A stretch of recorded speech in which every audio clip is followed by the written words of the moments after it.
দিনের কর্মসূচিতে প্রবেশ করছি। প্রথমেই প্রশ্ন জিজ্ঞাসা এবং উত্তর মাননীয় প্রধানমন্ত্রী কর্তৃক উত্তরদানের জন্য প্রথম প্রশ্ন উত্থাপন করার জন্য মোসাম্মদ তাহসিনা রুশদি সিলেট 2-কে প্রশ্ন করার জন্য আহ্বান জানাচ্ছি। বিসমিল্লাহির রহমানির রহিম। মাননীয় স্পিকার, আপনাকে ধন্যবাদ। আমি আমার তারকা চিহ্নিত প্রশ্ন 1, মাননীয় প্রধানমন্ত্রী অনুগ্রহ করিয়া বলিবেন কি সরকারের নির্বাচনী ইস্তেহারে ঘোষিত বিভিন্ন কার্যক্রমসমূহের কি অগ্রগতি সাধিত হইয়াছে? আমি মহান সংসদে উত্থাপন করলাম। ধন্যবাদ মাননীয় সদস্য। মাননীয় প্রধানমন্ত্রী, প্রশ্নটি উত্তর অনেক দীর্ঘ, এটিকে পঠিত বলে গণ্য করতে পারি। আপনি কি পড়তে চান না এটা পঠিত বলে গণ্য হোক? বিসমিল্লাহির রহমানির রহিম। মাননীয় স্পিকার, আসসালামু আলাইকুম। প্রথমে আমি আল্লাহ রাব্বুল আলামিনের শুকরিয়া আদায় করছি আজকের এই পবিত্র সংসদে দাঁড়িয়ে বাংলাদেশের মানুষের ভোটে নির্বাচিত বাংলাদেশ জাতীয়তাবাদী দল কি পরিকল্পনা গ্রহণ করেছে দেশের মানুষের স্বার্থে, দেশের মানুষের জন্য, সেগুলো বলার সুযোগ করে দেওয়ার জন্য।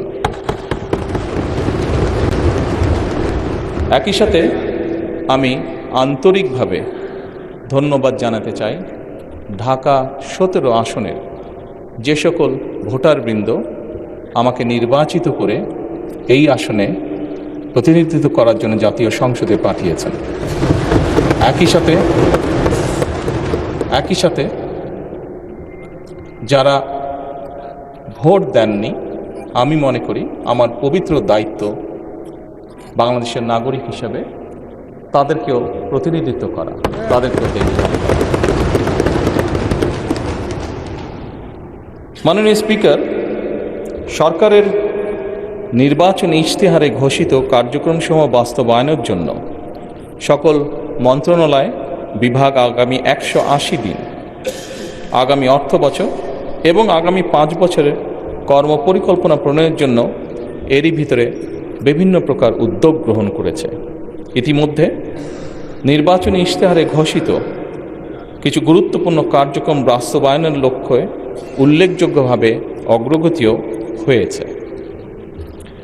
প্রান্তিক ও নিম্ন আয়ের পরিবারগুলোকে, যেখানে বাংলাদেশের অধিকাংশ পরিবারই প্রান্তিক বা নিম্ন আয়ের পরিবারের সদস্য, এই পরিবারগুলোকে প্রাথমিক পর্যায়ে 13টি জেলায় প্রায় 37,814টি নারী প্রধান পরিবারকে ফ্যামিলি কার্ড প্রদান কার্যক্রম শুরু হয়েছে। মাননীয় স্পিকার, একই সাথে কৃষকের সার্বিক সুরক্ষা প্রদানের জন্য সরকার কৃষক কার্ড প্রদানের উদ্যোগও গ্রহণ করেছে। প্রাথমিক পর্যায়ে কৃষি সম্প্রসারণ অধিদপ্তরের মাধ্যমে বাংলাদেশের 8টি বিভাগের 10টি জেলার 11টি উপজেলায় 11টি ব্লকে পাইলটিং কাজ শুরু হয়েছে।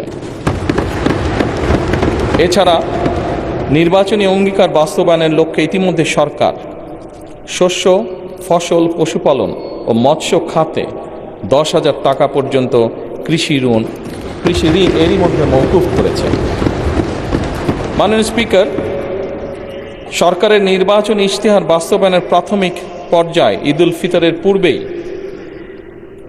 যা আমরা দেশের মানুষের কাছে প্রতিশ্রুতি দিয়েছিলাম, ঈদুল ফিতরের পূর্বেই 3,995 জন ইমাম, 2,975 জন মুয়াজ্জিন, 2,604 জন খাদেম এবং হিন্দু মন্দিরের 114 জন পুরোহিত, 83 জন সেবায়িত, বৌদ্ধ বিহার বা প্যাগোডার 15 জন অধ্যক্ষ এবং 16 জন উপাধ্যক্ষ, সর্বমোট 9,102 জন উপকারভোগীর ব্যাংক অ্যাকাউন্টে নির্বাচনী প্রতিশ্রুতি অনুযায়ী সম্মানী পৌঁছে দেওয়া হয়েছে। মাননীয় স্পিকার, ই হেলথ কার্ড প্রদান বিষয়ে পাইলটিং কার্যক্রমের আওতায় খুলনা জেলায় ই হেলথ কার্ড প্রদানের জন্য একটি প্রকল্প অনুমোদন প্রক্রিয়াধীন রয়েছে। সরকারের নির্বাচনী ইশতেহার অনুযায়ী আগামী 5 বছরে ইনশাল্লাহ 20,000 কিলোমিটার খাল খনন পুনর্খনন কর্মসূচি গত 16ই মার্চ 2026 হতে বাস্তবায়ন শুরু হয়ে গিয়েছে। এর মধ্যে জুন 2026 পর্যন্ত পানি সম্পদ মন্ত্রণালয়, স্থানীয় সরকার বিভাগ ও কৃষি মন্ত্রণালয় 1204 কিলোমিটার খাল খনন পুনর্খনন করবে ইনশাল্লাহ। এছাড়া দুর্যোগ ব্যবস্থাপনা ও ত্রাণ মন্ত্রণালয় কর্তৃক 2026 সাল পর্যন্ত কাবিখা, কাবিটা, টিআর এই সকলের মাধ্যমে 1500 কিলোমিটার খাল খনন পুনর্খনন সংস্কারের কাজ হবে ইনশাআল্লাহ। মাননীয় স্পিকার, সামগ্রিক বিশ্বে পরিবেশ একটি সিরিয়াস কনসার্ন হয়ে দেখা দিয়েছে। আমরা ইনশাল্লাহ 5 বছরে 25 কোটি বৃক্ষরোপণ ও সবুজ কর্মসংস্থান সৃষ্টির লক্ষ্যে বনায়ন সৃজনের জন্য ইতিমধ্যে 1,50,00,000 বিভিন্ন প্রজাতির চারা উৎপাদন করা হয়েছে। এই উৎপাদিত চারাসমূহ চলতি বছর আসন্ন বর্ষা মৌসুমে ইনশাল্লাহ রোপণ করা হবে। মাননীয় স্পিকার, দেশের শিশু সন্তানদেরকে সহযোগিতা করার জন্য, তাদের পাশে দাঁড়ানোর জন্য আমাদের একটি নির্বাচনী প্রতিশ্রুতি ছিল এবং তারই অংশ হিসেবে এই বছরই সরকারি প্রাথমিক বিদ্যালয় ইনশাল্লাহ 2 লক্ষ শিশুর মাঝে বর্তমান সরকার বিনামূল্যে স্কুল ড্রেস বিতরণের পরিকল্পনা বাস্তবায়ন করবে ইনশাল্লাহ। কারিগরি ও ভাষা দক্ষতা উন্নয়নে আগামী 180 দিনের মধ্যে কারিগরি শিক্ষা প্রতিষ্ঠানে 9,000 শিক্ষককে ট্যাব প্রদান করা হবে ইনশাল্লাহ। 3,832টি মাল্টিমিডিয়া ক্লাসরুম স্থাপন করা হবে। একই সাথে 172 জন শিক্ষার্থীকে ইটালিয়ান ও জাপানিজ ভাষা শিক্ষা প্রদান করা হবে। মাননীয় স্পিকার, একই সাথে 418টি কারিগরি ও মাদ্রাসা শিক্ষা প্রতিষ্ঠানে জুন 2026-এর মধ্যে ফ্রি ওয়াইফাই চালুর উদ্যোগ গ্রহণ করা হয়েছে। একই সাথে মাননীয় স্পিকার, বাংলাদেশে ঢাকা শহর সহ বিভিন্ন গুরুত্বপূর্ণ জায়গাগুলোতে পাবলিক প্লেস যেগুলোকে আমরা কনসিডার করি, এরকম অনেকগুলো জায়গাতে এর মধ্যেই ঢাকা কমলাপুর স্টেশন, ঢাকা বিমানবন্দর সহ এরকম গুরুত্বপূর্ণ জায়গাগুলোতে এরই মধ্যে ফ্রি ওয়াইফাই স্থাপন করা হয়েছে। মাননীয় স্পিকার, আপনি নিজেও একজন খেলোয়াড় ছিলেন, বাংলাদেশের অন্যতম ফেমাস খেলোয়াড় ছিলেন, ফুটবল প্লেয়ার ছিলেন। সারা দেশের শহর এবং গ্রাম অঞ্চলে খেলার মাঠ নির্ধারণ ও অবকাঠামো উন্নয়নে কর্মকৌশল নির্ধারণের জন্য কেন্দ্রীয় পর্যায়ে এরই ভিতরে কমিটি গঠন করা হয়েছে। হাইটেক সফটওয়্যার পার্ক ও আইসিটি সেন্টারসমূহ কার্যকরভাবে পরিচালনার জন্য এবং বাংলাদেশে আমাদের ইয়াং জেনারেশন যারা বিভিন্ন আইটিতে কাজ করে থাকে তারা যাতে তাদের আর্থিক বা যেই অর্থ তারা সঞ্চয় করে থাকে এটি যাতে স্বাচ্ছন্দ্যে তারা এই দেশে নিয়ে আসতে পারে, সেই জন্য পেপলের কার্যক্রম আরম্ভ করার কার্যকর উদ্যোগ এরই মধ্যে গ্রহণ করা হয়েছে এবং এর জন্য একটি কমিটিও গঠন করা হয়েছে। মাননীয় স্পিকার, নির্বাচনী ইশতেহারকে প্রাধান্য দিয়ে বেতন কাঠামো আদায় জাতীয় ক্রীড়াবিদদের জন্য, যা আপনি নিজেও আমি বিশ্বাস করি অ্যাপ্রিসিয়েট করবেন মাননীয় স্পিকার, এরই ভিতরে ক্রীড়া ভাতা চালু করা হয়েছে। প্রাথমিক পর্যায়ে 500 জন ক্রীড়াবিদকে এই ভাতার আওতায় আনার পরিকল্পনা নেওয়া হয়েছে, যার মধ্যে মাননীয় স্পিকার এরই ভিতরে 129 জন আন্তর্জাতিক বিষয়ে সাফল্য অর্জনকারী ক্রীড়াবিদকে এরই ভিতরে ভাতা প্রদান করা হয়েছে। মাননীয় স্পিকার, ল্যাঙ্গুয়েজ স্টুডেন্ট ভিসায় বর্তমান জামানতবিহীন যে ঋণ ছিল তার সীমা যাতে আমাদের ছাত্ররা, আমাদের ইয়াং জেনারেশনের সদস্যরা যাতে সহজেই বিদেশে যেতে পারে এই কর্মসূচির আওতায়, তার জন্য তাদের ঋণ সীমা 3 লক্ষ থেকে 10 লক্ষ টাকায় উন্নীত করা হয়েছে। জাপানগামী শিক্ষার্থীদের জন্য ভিসা সিওই এর ভিত্তিতে এই ঋণ প্রদান সহজকরণ করা হয়েছে আগের থেকে অনেক। মাননীয় স্পিকার, আপনাকে আন্তরিক ধন্যবাদ। ধন্যবাদ মাননীয় প্রধানমন্ত্রী। মাননীয় সদস্য তাহসিনা রুশদীর, আপনি একটি সম্পূরক প্রশ্ন করতে পারেন। ধন্যবাদ মাননীয় স্পিকার। মাননীয় প্রধানমন্ত্রী, আপনি প্রথম বলেছেন স্বপ্ন নয় পরিকল্পনা, কথা নয় কাজ। আপনি আপনার নির্বাচনী ইশতেহার বাস্তবায়নের কাজ শুরু করে সেটা প্রমাণ করেছেন, যা দেশের সকল মহলে প্রশংসিত হয়েছে। মাননীয় প্রধানমন্ত্রী, পহেলা বৈশাখ বাংলা নববর্ষে কৃষকদের জন্য যে কৃষিকার্ড বিতরণের পরিকল্পনা হাতে নিয়েছেন, সেটা সারা বাংলাদেশের সকল উপজেলায় কৃষকদের হাতে কবে নাগাদ পৌঁছতে পারে আপনার কাছে সবিনয়ে জানতে চাই। আপনাকে অগ্রিম নববর্ষের শুভেচ্ছা জানাচ্ছি। ধন্যবাদ মাননীয় স্পিকার। মাননীয় প্রধানমন্ত্রী। মাননীয় সংসদ সদস্য, আপনাকে ধন্যবাদ আপনার প্রশ্নের জন্য। আমরা যে কৃষক কার্ডটি ইনশাল্লাহ আগামী 14 তারিখে পয়লা বৈশাখের দিন চালু করতে যাচ্ছি,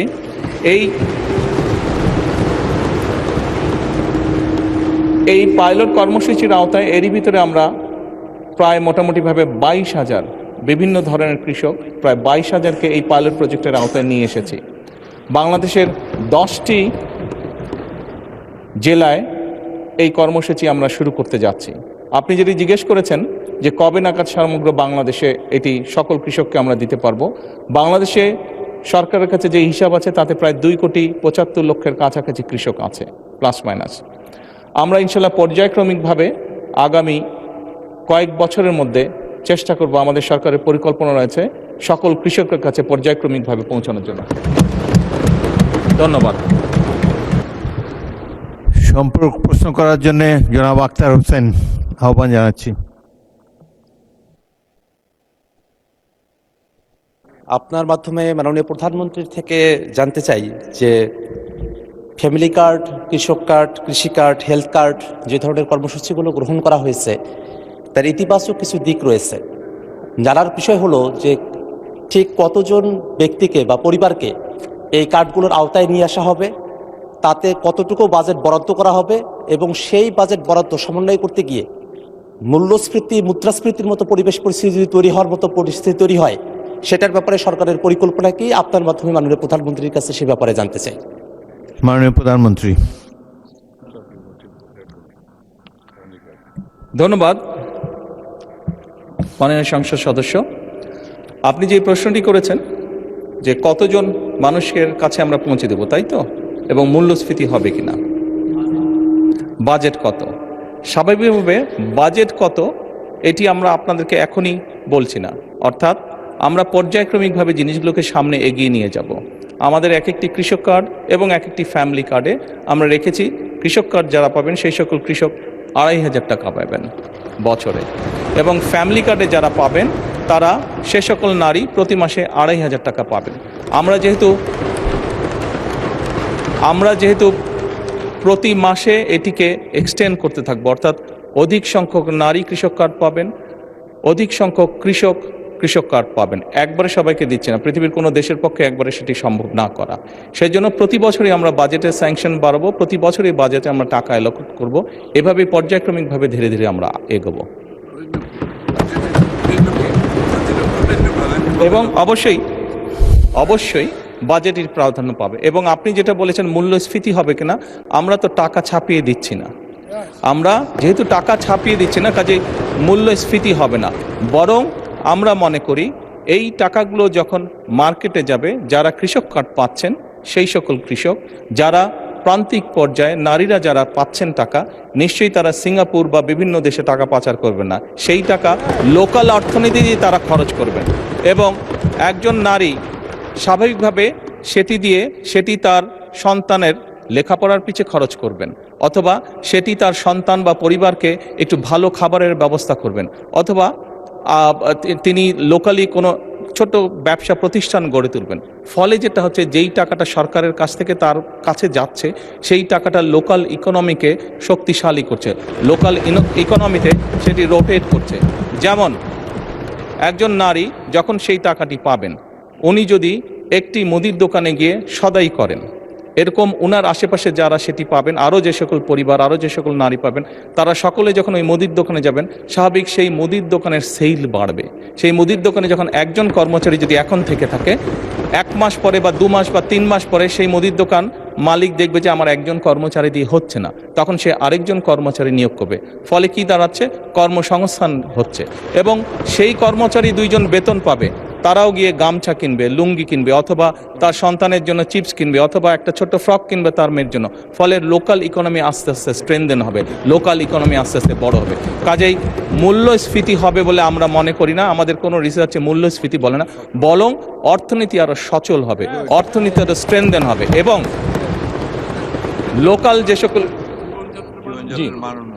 লোকাল যে সকল ইন্ডাস্ট্রি আছে, বাংলাদেশের শতকরা 70 থেকে 80% মানুষ যে সকল প্রোডাক্ট কনজিউম করে, সেগুলো লোকাল ইন্ডাস্ট্রি প্রোডাক্ট কনজিউম করে।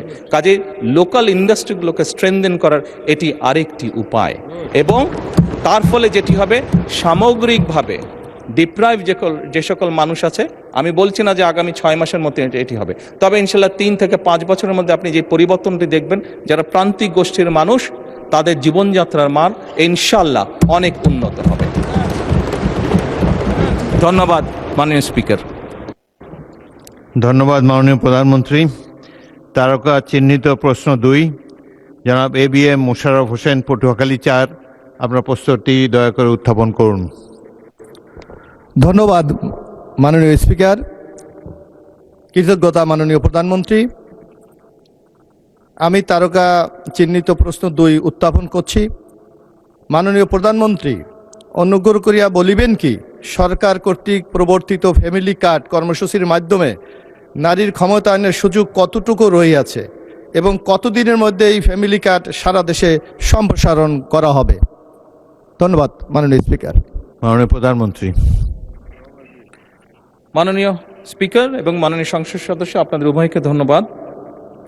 গণপ্রজাতন্ত্রী বাংলাদেশের সংবিধানের 15 ঘ অনুচ্ছেদ অনুযায়ী নাগরিকদের সামাজিক নিরাপত্তা অধিকার নিশ্চিত করা রাষ্ট্রের অন্যতম মৌলিক দায়িত্ব। ফ্যামিলি কার্ড কার্যক্রম এই সাংবিধানিক দায়বদ্ধতাকে আধুনিক ডিজিটাল কাঠামোর মাধ্যমে একটি বৈষম্যহীন ও মানবিক কল্যাণ রাষ্ট্রে রূপান্তরের প্রধান হাতিয়ার বলে আমরা দৃঢ়ভাবে বিশ্বাস করি। মাননীয় স্পিকার, এই কর্মসূচির মূল দর্শনই হচ্ছে ব্যক্তি নয়, বরং পরিবারের উন্নয়নের মূল একক। বর্তমানে দেশে প্রচলিত 95টিরও বেশি সামাজিক নিরাপত্তা কর্মসূচির মাধ্যমে সমাজের পিছিয়ে পড়া জনগোষ্ঠীকে সহায়তা প্রদান করা হয়। দীর্ঘদিন যাবৎ এই সহায়তা প্রদান করা হলেও দারিদ্র্যের হার কাঙ্ক্ষিত রূপে হ্রাস পায়নি, বরং আমরা দেখেছি বিগত 18 মাসে দারিদ্র্যের সংখ্যা বরং বেড়েছে, বিভিন্ন স্ট্যাটিস্টিক্সে যা এসছে, এবং জনগোষ্ঠীর পুষ্টি ও স্বাস্থ্যের কাঙ্ক্ষিত উন্নয়ন আমরা ঘটতে দেখছি না। দেখা গেছে কোনো পরিবারে মাকে এ জাতীয় সহায়তা প্রদান করা হলে সহায়তাটি পরিবারের শিশুসহ অন্যান্য সদস্যদের খাদ্য, পুষ্টি, জরুরি চিকিৎসা ও শিক্ষায় ব্যবহার করা হয়, এবং অর্থের অপচয় বা অপ্রয়োজনীয় খাতে ব্যয়ের সুযোগ হ্রাস পায়। এ কারণেই ফ্যামিলি কার্ড পরিবারের প্রধান নারী সদস্যকে প্রদান করার সিদ্ধান্ত গ্রহণ করা হয়েছে। একদিকে যেমন সহায়তাটি সরাসরি পরিবারের সদস্যদের খাদ্য, পুষ্টি, জরুরি চিকিৎসা ও শিক্ষায় ব্যয় হবে, অন্যদিকে ফ্যামিলি কার্ডটি পরিবারের নারী প্রধানের নামে হওয়ায় পরিবারের সম্পদের উপরে তার নিয়ন্ত্রণ বৃদ্ধির মাধ্যমে পরিবারের সিদ্ধান্ত প্রদান ও মর্যাদা বৃদ্ধি তথা পরিবার ও সমাজের নারীর এম্পাওয়ারমেন্ট বা ক্ষমতায়ন নিশ্চিত করবে। মাননীয় স্পিকার, গত 10ই মার্চ 2026 তারিখে দেশের 13টি জেলার 3টি সিটি কর্পোরেশন ইউনিয়ন এর 15টি ওয়ার্ডে ফ্যামিলি কার্ড কর্মসূচি চালু করা হয়েছে, এবং এর মাধ্যমে প্রাথমিক পর্যায়ে প্রায় 38,000, টু বি প্রিসাইজ 37,814টি নারী প্রধান পরিবারকে ভাতা প্রদান করা হয়েছে। বর্তমান 2025-26 অর্থ বছরে বাকি 3 মাসে আরও 30,000টি পরিবারকে এ কর্মসূচির আওতায় আনা হবে, এবং আগামী 4 বছরের মধ্যে দেশব্যাপী 4 কোটি পরিবারের কাছে পর্যায়ক্রমিকভাবে আমাদের এই ফ্যামিলি কার্ড এই ফ্যামিলি কার্ড পৌঁছে দেবার পরিকল্পনা রয়েছে মাননীয় স্পিকার। আপনাকে আন্তরিক ধন্যবাদ। ধন্যবাদ মাননীয় প্রধানমন্ত্রী। জনাব ABM মোশাররফ হোসেন, পটুয়াখালী 4, একটি সম্পূরক প্রশ্ন করতে পারেন। মাননীয় প্রধানমন্ত্রী, আপনাকে ধন্যবাদ। আমরা অতীতে দেখেছিলাম, বিশেষ করে 2008-এর নির্বাচনে কেউ কেউ নির্বাচনে বিজয়ী হওয়ার জন্য বিনামূল্যে সার, ঘরে ঘরে চাকরি, ডিজিটাল বাংলাদেশের কমিটমেন্ট করে বাংলাদেশ মানুষকে প্রতারিত করে ক্ষমতায় গিয়ে বাংলাদেশকে একটি অগণতান্ত্রিক বাংলাদেশে পরিণত করেছিল। আপনার এই কমিটমেন্টগুলি বাস্তবায়নের মাধ্যমে বাংলাদেশের মানুষ, আমার মনে হয়, নূতন এক বাংলাদেশের স্বপ্ন দেখছে। আগামী দিনে আমরা যারা নির্বাচনে নানা কমিটমেন্ট করেছি, এগুলি বাস্তবায়নের ক্ষেত্রে আপনি কতটুকু মাননীয় সংসদ সদস্যদেরকে সহায়তা করবেন? ধন্যবাদ আপনাকে। মাননীয় প্রধানমন্ত্রী। মাননীয় স্পিকার এবং মাননীয় সংসদ সদস্য, আপনাদের উভয়কে ধন্যবাদ। বাংলাদেশ জাতীয়তাবাদী দল বিশ্বাস করে যে বাংলাদেশের জনগণই হচ্ছে তাদের সকল রাজনৈতিক ক্ষমতার শক্তি, উৎস। এবং এরই ভিতরে আমি আপনাদের সামনে উপস্থাপন করেছি যে আমরা বাংলাদেশের মানুষের কাছে যে প্রতিশ্রুতি দিয়েছিলাম, সেই প্রতিশ্রুতিগুলো এই মহান সংসদে দাঁড়িয়ে আমি উপস্থাপন করেছি যে এই প্রতিশ্রুতিগুলোর বাস্তবায়ন প্রাথমিক কাজ বর্তমান সরকার শুরু করেছে।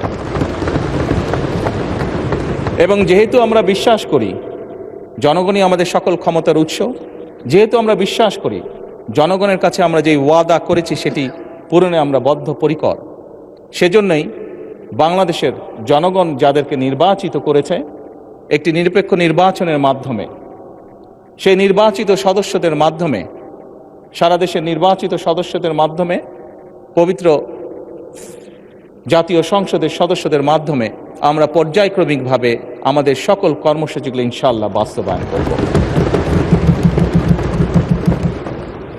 মাননীয় সংসদ সদস্য, মাননীয় স্পিকার, আমরা দেখেছি অতীতে, মাননীয় সংসদ সদস্য,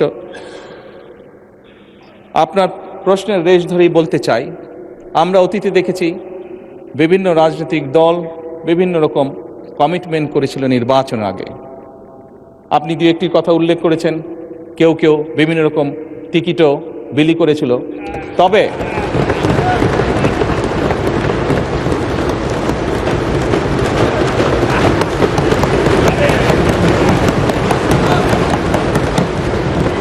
মাননীয় স্পিকার, বিগত নির্বাচনে বাংলাদেশ জাতীয়তাবাদী দলের প্রতি জনগণ যে সমর্থন দিয়েছে, যে ম্যান্ডেট দিয়েছে, তাতে পরিষ্কারভাবে প্রমাণিত হয় বাংলাদেশের মানুষ এই ফ্যামিলি কার্ড, কৃষক কার্ড সহ যে সকল পরিকল্পনা আপনাদের এই মহান জাতীয় সংসদে আপনার মাধ্যমে আমি উপস্থাপন করেছি, সেই সকল পরিকল্পনার প্রতি বাংলাদেশের মানুষের সমর্থন আছে। এবং একই সাথে প্রমাণিত হয় বিগত নির্বাচনে ম্যান্ডেটের মাধ্যমে জনগণের বিএনপি প্রতি যে ম্যান্ডেট দিয়েছে তার মাধ্যমে প্রমাণিত হয় বাংলাদেশের মানুষ বাংলাদেশ জাতীয়তাবাদী দলের উপর আস্থা রেখেছে, তাদেরকে বাংলাদেশের মানুষ বিশ্বাস করে। মাননীয় স্পিকার, আপনার মাধ্যমে পরিষ্কারভাবে আমি বাংলাদেশ জাতীয়তাবাদী দল পক্ষ থেকে বলতে চাই যে ইনশাআল্লাহ বাংলাদেশের মানুষের কাছে আমরা যে প্রতিশ্রুতি দিয়েছি, আমরা আমাদের সর্বোচ্চ চেষ্টা দিয়ে সেই প্রতিশ্রুতি পালনের চেষ্টা অব্যাহত রাখব। ধন্যবাদ মাননীয় স্পিকার। ধন্যবাদ মাননীয় প্রধানমন্ত্রী।